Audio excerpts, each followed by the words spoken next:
mean, he's unbelievable. So it's fun to watch him at the same time. Wish he wouldn't pitch so good against us, but I've talked to Sensei a little bit just about his thoughts, just because I'm interested, and I would just see what he's got, and I've listened to some of the stuff that he's had to say, and but just trying to be a sponge and take in all that information. But for Yama, I think it's just the preparation, like how hard he works to prepare for each start. I mean, not only like just throwing back-to-back days, but also the performance the performance and the outings that he strung together were incredible all postseason long. Without that guy, They don't win the World Series. ドジャースのエース山本由伸投手についてこのように語っているのは MLB の若き好投手たちです。山本投手といえば先日日米通算100勝という大きな節目に到達したばかり、今シーズンもサイ・ヤング賞候補の一角として名前が挙がり続けているまさに旬の投手です。そして忘れてはいけないのがワールドシリーズでの伝説的な投球、中0日での緊急登板という常識では考えられない起用に応え、チームを世界一へと導いた姿は多くのファンの記憶に焼き付いています。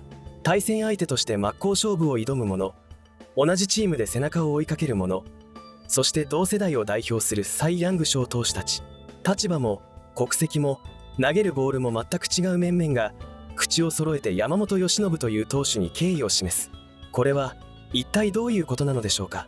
今回の動画ではそんな若き好投手たちが実際に語った言葉から山本由伸という投手の能力と野球への姿勢に迫っていきます。ぜひ最後までお楽しみください。まずご紹介するのはメッツの若き右腕ノーラン・マクリーン投手です。オクラホマ州立大学時代は投手と外野手を兼ねる二刀流選手として注目を集め、2023年のドラフトでメッツから指名を受けてプロ入りしました。2025年8月にメジャーデビューを果たすと、ゴロを打たせる技術と高い奪三振率を両立させる非常に珍しいタイプの投手として一気に評価を高めた実力派です。そんなマクリーン投手、実は先日まさに山本投手と同じ試合で先発マウンドに上がったばかり。リーグ屈指のエースと同じ舞台で投げ合うというのは若手投手にとって特別な経験のはずです。登板後マクリーン投手はその胸の内をこう語りました。 Nolan, what did you make of your outing today? Yeah, stuff felt good overall. I mean, obviously it's a really good lineup. Feel like I had some tough luck there early in the game and then even late. I wish I could have salvaged a little bit better and made some pitches. What adjustments did you see them make after your first two innings? I mean, I think their plan was pretty consistent. They were aggressive, especially at spin, it seemed like. But they did a good job handling sinkers as well, which makes it tough when they're on everything. I didn't feel like they were hitting the ball crazy hard, but they were finding a lot of holes, which is pretty unfortunate. But yeah, they did a good job staying on a spin. That Tucker home run, was that executed the way you wanted? Yeah, I wanted a fastball up. He put a great swing on it.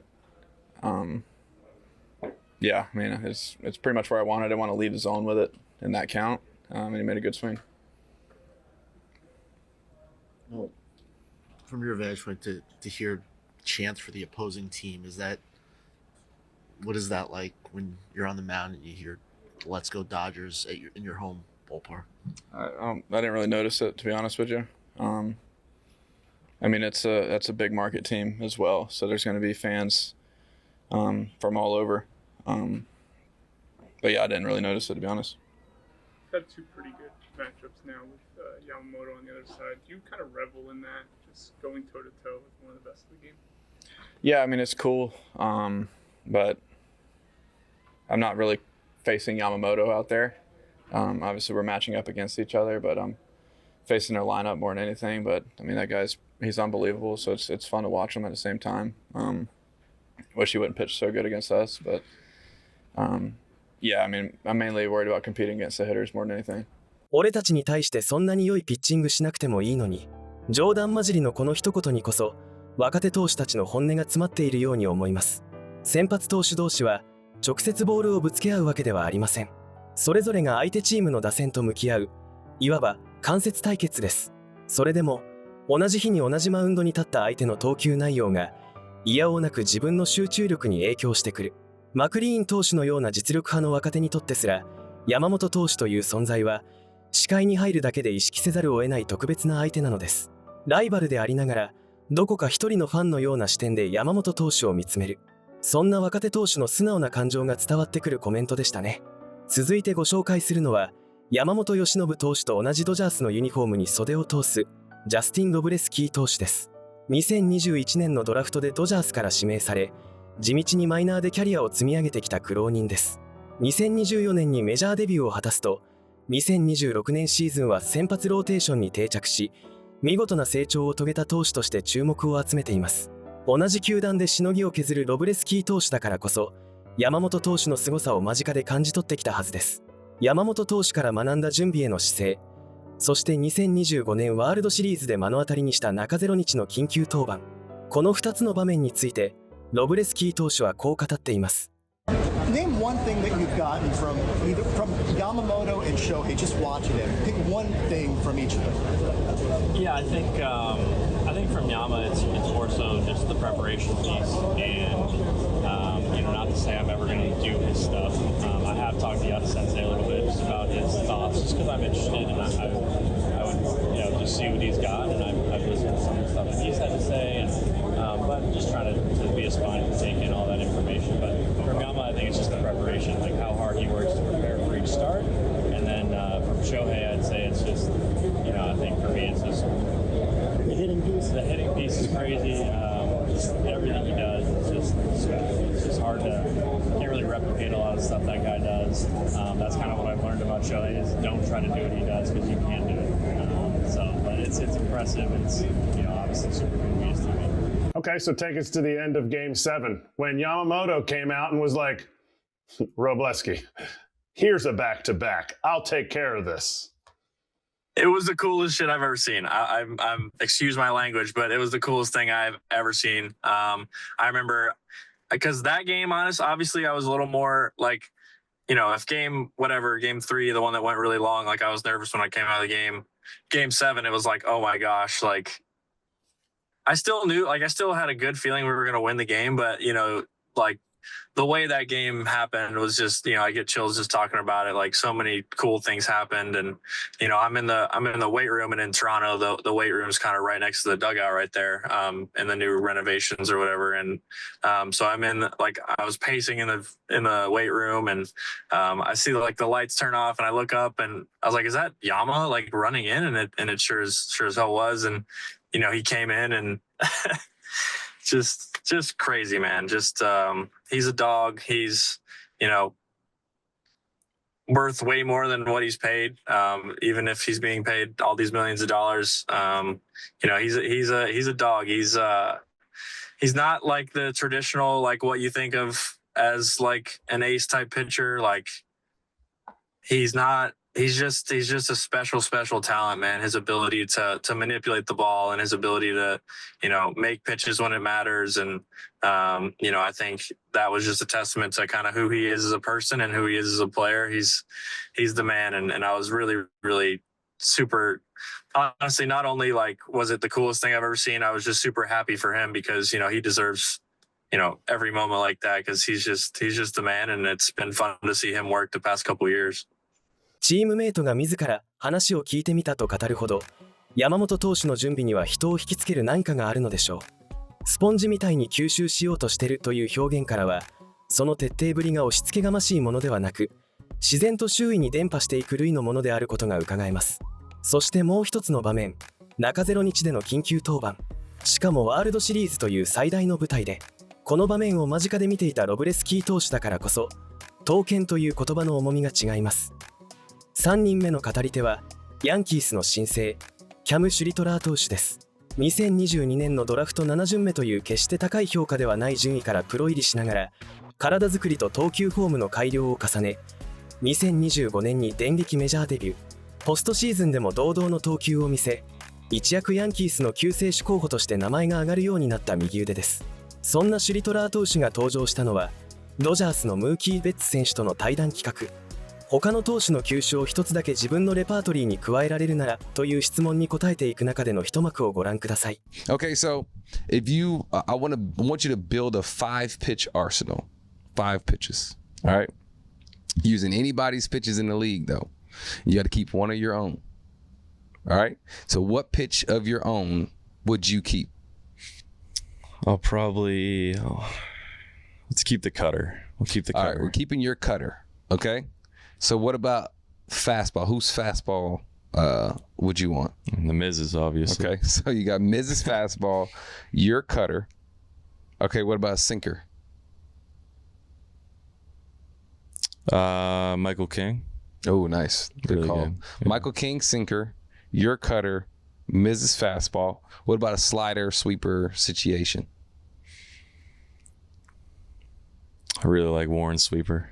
Okay, so you got that Really thing. It's like 20 inches. Isn't Yeah, it? it's like, 20 of horizontal. It's crazy. Yeah. Okay, so you got Warren's sweeper. What about changeup? Change up or split or Changeup or split? I mean, I would say Cruz's split, but we'll go Savage. We'll go with his split. Oh, nice. I don't see how. Maybe I'm biased. It's weird, the arm slot. Yes, it is. It's all the arm slot. It is very it's crazy. weird. But maybe I'm biased. I don't see how Yamamoto splitter does not get picked. It's 92. Yeah, it's a good one. Even Suzuki, yeah, I think it was crazy. I was like, what is this? I know. He was sitting 102. Oh my God. It was 90. Yeah, whatever. Okay, so that's 5. You got Miz's fastball, your cutter, King's sinker, Warren's sweeper, and your Savage's changeup splitter. Maybe one day you can. That'll be you. We'll I see. try to. シュリトラー投手、実は先日山本投手とまさに投げ合ったばかりです。今季を代表する右腕同士の直接対決は山本投手が完投勝利を収め、シュリトラー投手は星を落とす結果となりました。山本投手のスプリッターを絶賛したのはまずベッツ選手の方でした。シュリトラー投手自身が真っ先にその名前を挙げたわけではありません。しかし話を振られたシュリトラー投手は素直に同意し認めているのが印象的でしたね。4人目はタイガースの絶対的エースタリク・スクーバル投手です。2024年に投手3冠とサイ・ヤング賞を獲得すると2025年も同賞を連続受賞、2年連続でアメリカンリーグのサイ・ヤング賞に輝いたまさに現役最高峰の左腕投手の一人です。そのスクーバル投手が2025年のワールドシリーズにおける山本投手の連投について問われた時に語った言葉には同業者だからこそのリアルな驚きが込められていました。 My question is, did you watch the World Series? Yeah. Did you see what Yamamoto did, and could you have done that? Yeah, I mean, that's what he did. I mean, not only like just throwing back-to-back days, but also the performance the performance and the outings that he strung together were incredible all postseason long. You know, without that guy, they don't win the World Series, you know, and I would love to sit here and say I'd be ready to go, you know, game 1 against Cleveland and game 3. I was ready to go game 3. You know, I was like, hey, I'm good to pitch if we need it. But back to back, I mean, in that situation, you put me in his shoes, I'm gonna argue as best I can to be out there and be thrown in that situation for sure. Whether those decisions are made, you know, you got to look out for the health of players too. I don't know. I would love to be in that situation though, and I know I would do everything I could to petition my way into the game. They needed him. Obviously, the game goes into extras and stuff, but I can't see myself sitting on the side and not at least giving it a go. I don't know.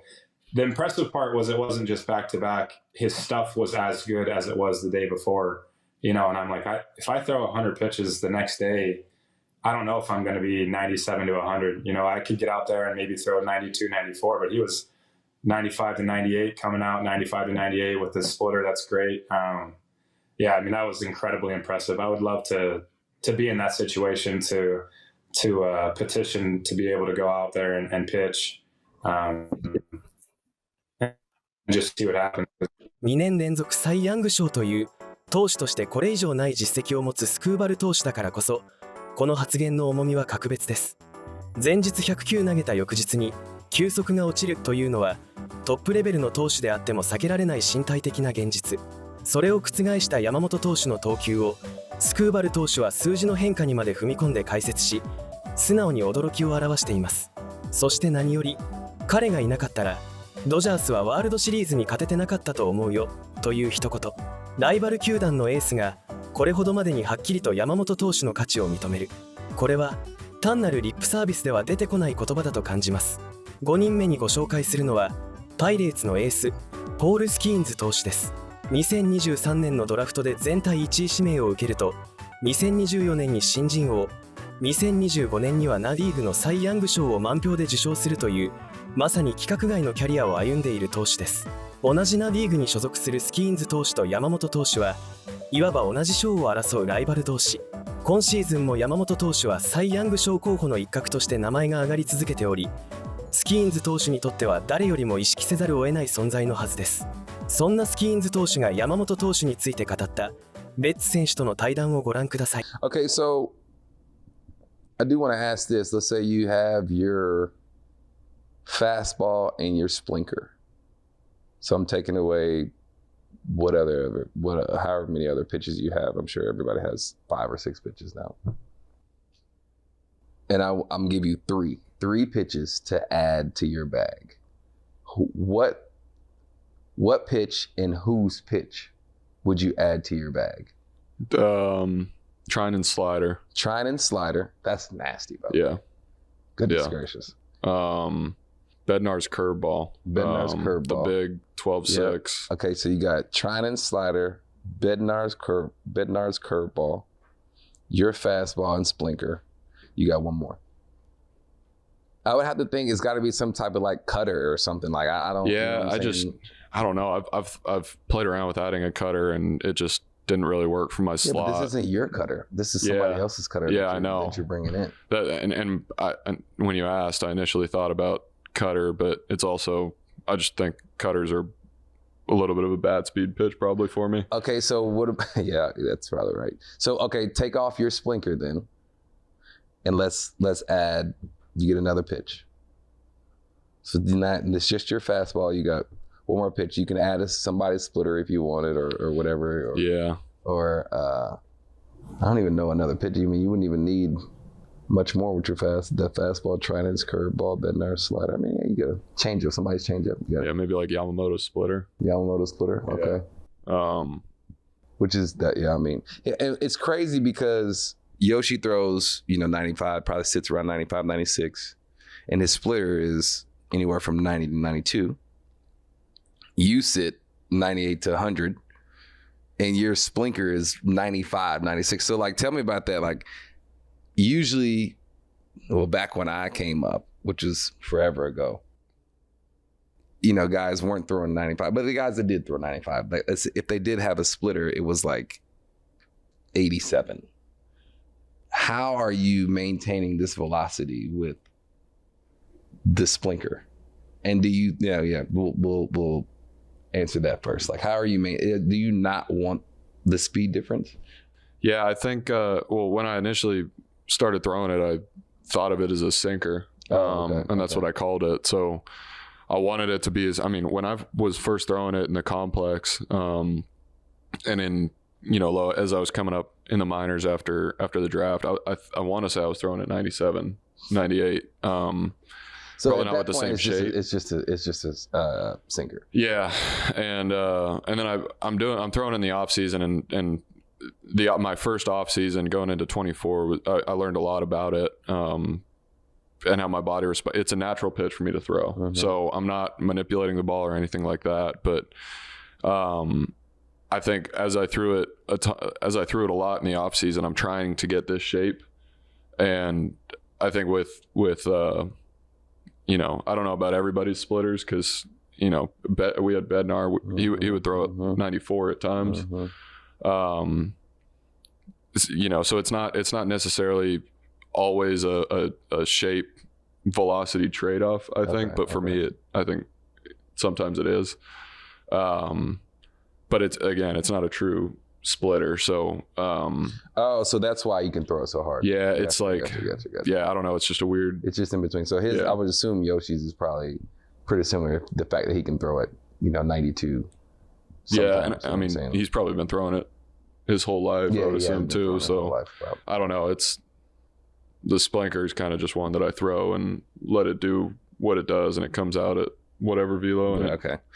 サイ・ヤング賞という同じ栄冠を争う相手であれば、本来はライバル心が先に立ってもおかしくありません。それでもスキーンズ投手は自らの代名詞であるスプリンカーを語る文脈の中で迷わず山本投手のスプリットを引き合いに出しています。賞を争う立場だからこそ生まれるフラットな評価。同世代を代表するもう一人の怪物投手から見ても、山本由伸という投手は比較の対象すら超えた別格として映っているのかもしれませんね。最後にご紹介するのは、若手投手たちとは少し違う立場から山本投手を見つめてきた3人です。投球分析の第一人者として知られるロブ・フリードマン氏、 MLB 公式のアナリストを務める通称ピッチング忍者です。そして投球トレーニングプログラムの権威であるアラン・イエーガー氏、30年以上にわたって選手の育成に携わってきた人物です。さらに日本人メジャーリーグ記者三輪生前氏、シアトルを拠点に長年日本人メジャーリーガーを取材し続けてきたベテランジャーナリストです。この3人が語り合ったのは、山本投手個人のプレーというより、彼の存在が MLB 全体、さらには少年野球にまで与えつつある影響についてでした。ではご覧ください。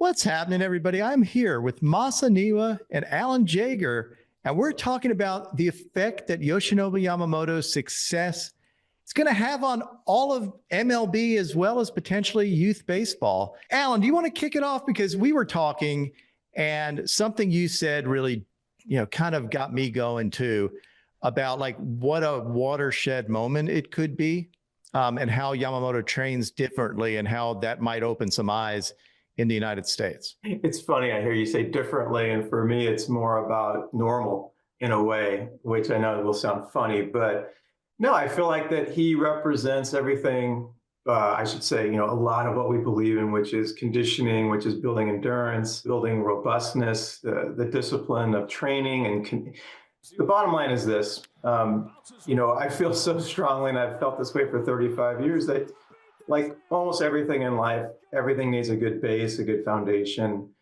In the training world, it always comes back to conditioning, durability, which leads to great recovery. And so I feel like Yamamoto is symbolic of that. He's someone that, and I think it's common in the Japanese culture, I think in the Dominican culture, they love to throw a lot too. And I think that the priority is on conditioning, training, durability, robustness. The rest takes care of itself. Interesting, because I know that we've gone here back and forth between, back in the day, people would throw however much, like you would throw, people like back in the early days of baseball, people would throw like back-to-back games, throw a ton of innings. Then we started being very careful with folks, like from the youth level on up, pitch counts and everything. But we still haven't seen the injury rates really go down. I know that's an issue. And I know, Alan, you're a big believer in listening to your body and listening to your arm, but we've moved away from that. And then I was watching Yamamoto warm up before games, his long toss routine, his stretching, his, just like a bunch of yoga type techniques, the way he moves his body. And it seems like here we're all about like lifting more, throwing harder, throwing with large intent for velocity on almost every throw. It seemed different the way I was watching Yamamoto warm up. Masa, do you have any insight into anything about how Yamamoto developed? Yeah, one thing, when he came to MLB 2 years ago, he doesn't do any strengths, no power lifting. It's more like a focus on flexibility. It's different in Japanese baseball as well. It depends on player, depends on type of the body, different preparation will be fit. But the long toss, for sure, most Japanese pitcher, not only Japanese pitcher, but also like Ichiro, that long toss too before the game or before the play catch. So maybe long toss kind of one was kind of traditional way Japanese, not only pitcher, but also position player, doing that long toss. Is there more of a focus, do you think, on listening to your body and like being more one with your body or feeling in touch with everything? Or is that just, I'm just making stuff up? Or is that just Yamamoto? Yeah, Yamamoto is more like, okay, most of the pitcher want to see how the exactly ball the spin. Of course, maybe shoulder thing. So of course, how to train the shoulder out. Yeah, of course. But also they want to see how the ball spin.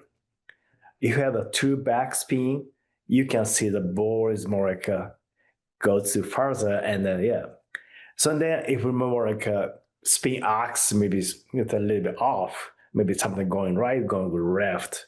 So they want to make sure how the ball spin, just make sure how the going well. So that's another benefit of long toss, obviously, Alan, as you well know, is that everything's exaggerated, right? Like if you're throwing long distances, you can see if the spin axis is off because you see the ball going in different areas. You're not going to hit your partner. Well, yeah. I mean, number one, when you're long tossing, to Moss's point, not only you're seeing the spin, but also you're in what's called space, right? Your mind is free, your body is free, you're allowing your body to move naturally.